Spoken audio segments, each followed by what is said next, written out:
Faites connaître mon amour. Mes enfants bien-aimés, la paix soit avec vous maintenant et toujours. Je suis Jésus de Nazareth que vous aimez, que vous honorez et que vous cherchez à consoler en réparant les offenses qu'il reçoit. Merci pour les dons d'amour que vous me faites. Quand je demande à entrer dans une maison, si l'on m'ouvre la porte et que l'on m'accueille, mon cœur exulte de joie et déverse sur tous et sur chacun un désir infini de bien et d'amour. Cette maison devient mon Nazareth, mon Béthanie, et ses habitants deviennent mes plus chers amis.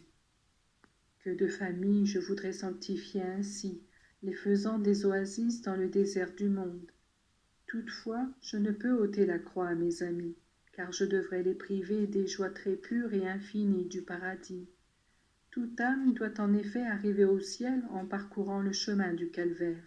Mais moi, je me communique à mes amis en adoucissant leurs souffrances d'amour. Si vous saviez quel amour de préférence se cache derrière les souffrances que je permets, ainsi vous êtes du nombre de mes amis. Ici, comme à un cénacle, je désire nourrir vos âmes de ce précieux aliment qu'est la divine parole. Le démon se venge maintes fois et veut susciter des pensées de découragement et de tristesse, mais vous demeurez dans mon amour. Ici, avec vous, vient le ministre de Dieu pour me représenter. Bénis soient ces enfants qui, désireux du bien des âmes, insouciants des bavardages et des critiques qui peuvent en résulter, donnent vie à ces groupes familiaux de prière, dans lesquels je place espérance et confiance en vue d'un temps meilleur.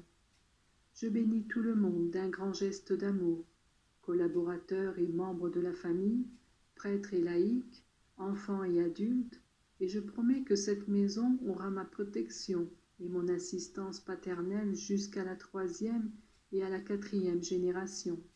Je vous aime, mes enfants. Je vous aime comme personne ne pourra jamais vous aimer. Faites connaître mon amour, car celui qui me connaît ne peut pas ne pas correspondre à un si grand amour. Je bénis aussi vos intérêts matériels, et je vous affirme que le bien-être ne vous manquera pas, car cela aussi est le signe de votre confiance en la Providence et à la récompense de votre foi.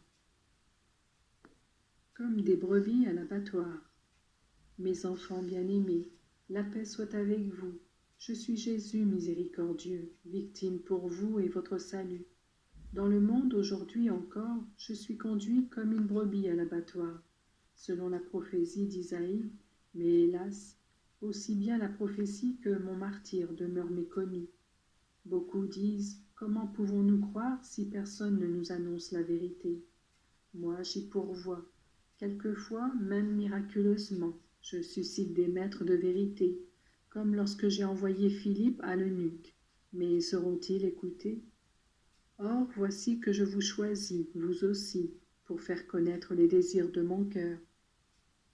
En plusieurs endroits, vous voyez l'image de mon visage ensanglanté, et quand on vous parle de moi, votre cœur s'attendrit.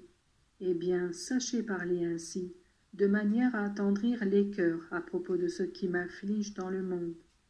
Les âmes défigurées par le péché sont mon visage ensanglanté. Beaucoup ne le savent pas, et comment pourraient-ils croire? Parlez aux hommes, mais auparavant, faites que la lumière entre en vous, par la grâce et le recours à l'Esprit du Seigneur. Alors il arrivera qu'à l'exemple de Véronique, sur la voie douloureuse, vous puissiez nettoyer du sang, de la sueur et des crachats, ce visage déformé par le péché. On ne me connaît pas parce que l'on ne veut pas me connaître et parce que font défaut ceux qui offrent leur collaboration, également par le moyen de la souffrance. Lumière de la grâce, instruction religieuse, zèle apostolique, tels sont les 3 degrés qui vous amènent à connaître les misères humaines et à vous en libérer. Entrez avec foi et avec des aspirations bien dans la maison de la divine face, afin que, par la souffrance d'amour qu'offrent les âmes victimes, et par mon sang répandu, descende sur vous l'abondance des grâces célestes qui vous remplissent de joie. Dès à présent, je vous bénis, et je me montre aux yeux de votre foi dans la béatitude et la splendeur de la résurrection, afin que, de plus en plus enthousiaste, vous puissiez continuer à faire tout le bien que je désire de vous. Je bénis ceux qui, de diverses manières, diffusent la parole, laquelle vous parvient aussi par l'intermédiaire de mon instrument.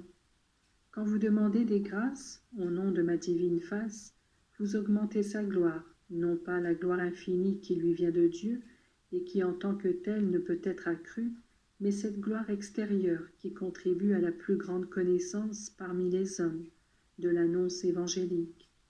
Quand vous invoquez ma face pour me demander réparation et gloire, moi je rends plus lumineux mon visage imprimé dans votre âme, et j'y ajoute grâce et mérite. Soyez donc toujours lumineux, que la beauté de mon visage transfiguré se reflète en vous. Je vous remplis d'amour et je vous bénis.